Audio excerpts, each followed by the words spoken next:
안녕하십니까. 대한민국 울산에서 지역 컨설팅을 하고 있는 자베킬 대표 정대웅입니다. 만나서 반갑습니다. 굉장히 날씨가 많이 더워졌습니다. 반팔을 안 입을 수가 없을 정도로 날씨가 더워졌고요. 그리고 어디 들어가든지 에어컨이 꼭 틀어져 있다는 거죠. 요즘에 카페에 보면 굉장히 공부하는 사람들이 많은데요. 유심히 한번 들여다보면 대부분 전부 다 NCS 문제를 풀고 있거나 또는 영어 공부를 한다든지 이런 분들이 많이 보이십니다. 아마도 취준생이겠죠. 그래서 오늘은 여러분들의 더위를 조금은 시원하게 날려볼 수 있는 걸 준비해봤습니다. 그 이름하여 스토리가 스펙을 이긴다. 어떻게 해서 스토리가 스펙을 이기냐 궁금하시죠? 그래서 자베킬에서 실제 스토리텔링을 어떤 방법으로 어떤 원리로 하는지에 대해서 좀 설명을 좀 해보려고 합니다. 먼저 내가 경험한 어떤 특정 프로젝트나 운동 또는 아르바이트 뭐든지 좋습니다. 내가 뭔가를 장기간, 여기서 말하는 장기간은 6개월이 되면 더 좋고요. 안 된다면 최소 한 달 이상을 했던 것을 얘기를 하는 게 좋습니다. 한 번 가거나 두 번 가거나 세 번 간 얘기들은 별로 좋지가 않다는 겁니다. 그래서 일단 소재를 선정할 때 한 달 이상 했던 것을 선택하는 것은 스토리텔링에서 너무나도 당연합니다. 자, 그러면 한 달 정도 묵은 어떤 스토리를 하나를 소재를 선정합니다. 그 스토리를 선정한 후에 가장 먼저 해야 될 것은 이겁니다. 내가 이 일을 할 때 뭐가 제일 안 좋았는지 베스트 3개를 꽂아봅니다. 그러면 이 3개의 어떤 상황 속에서 내가 어떤 행동을 했는지 어떤 머리를 썼는지에 대해서 여러분들은 알 수가 있다는 거죠. 예컨대 저희 수강생 중에서 가장 배달 음식의 원조죠. 짜장면 배달의 아르바이트를 한 친구가 있었습니다. 일단 이 친구는 거의 5개월 동안 이 짜장면 배달 아르바이트를 했습니다. 자, 그럼 첫 번째 한 달 이상 한 게 맞고요. 자, 두 번째 말씀드린 거는 내가 이것을 했을 때 안 좋았던 것이 3가지가 있냐 점검을 했습니다. 이 친구는 그 3가지를 갖고 있었다는 거죠. 그러면 이미 우리는 맛있는 어떤 식사를 할 준비, 맛있는 스토리텔링을 할 준비가 끝났다는 겁니다. 자, 그러면 이 친구의 3가지 중에 한 가지를 먼저 말씀드리면 굉장히 주문이 많고 배달이 많은 짜장면 집이었는데도 불구하고 음식을 갖다 주면 고객들이 화내는 경우가 있었다고 합니다.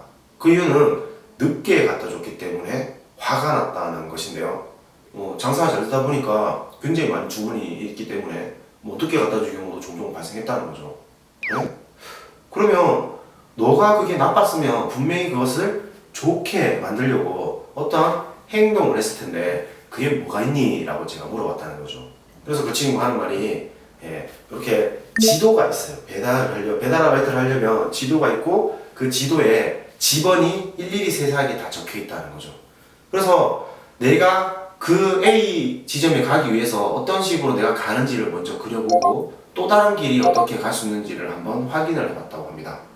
그랬더니 생각보다 훨씬 빨리 그 A라는 지점에 갈 수가 있었는데요.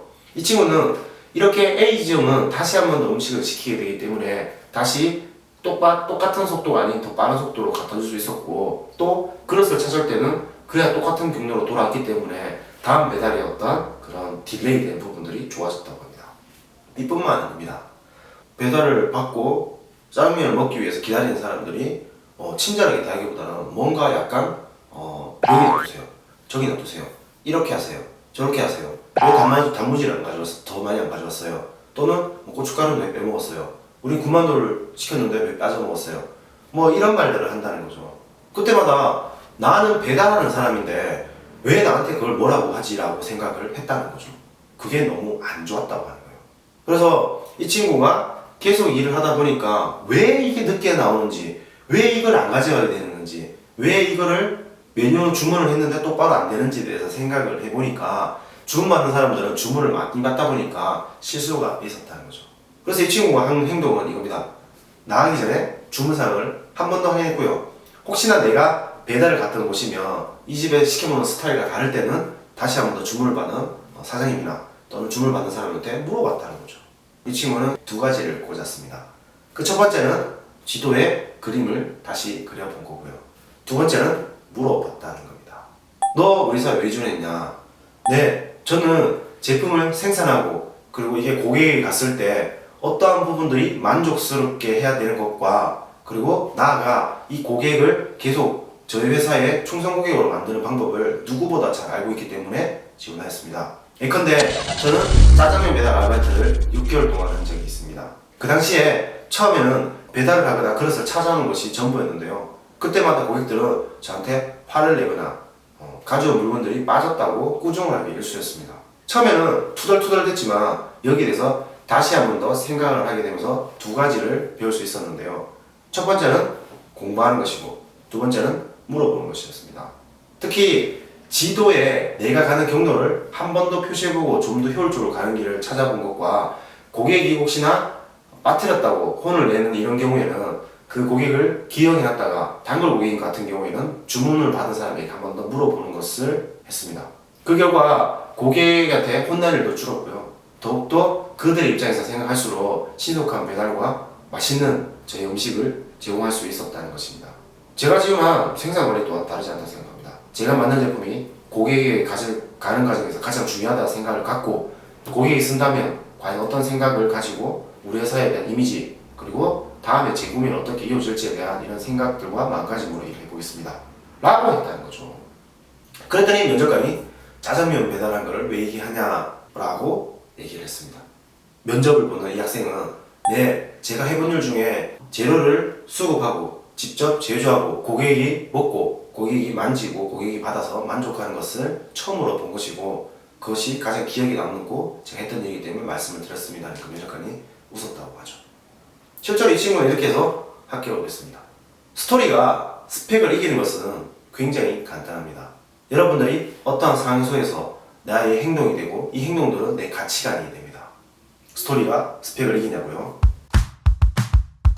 여러분들이 혹시나 취업에서 궁금한 것이 있다. 내가 이런 것들의 스토리텔링이 힘들다. 혹시 이런 소재도 되나? 이런 생각을 하신다면 아래 댓글로 달아주시면 자분께서는 언제든지 여러분들께 이 스토리텔링에 대해서 도와드리겠습니다. 자, 오늘은 스펙을 이기는 스토리텔링에 대해서 얘기를 나눠봤습니다. 안녕!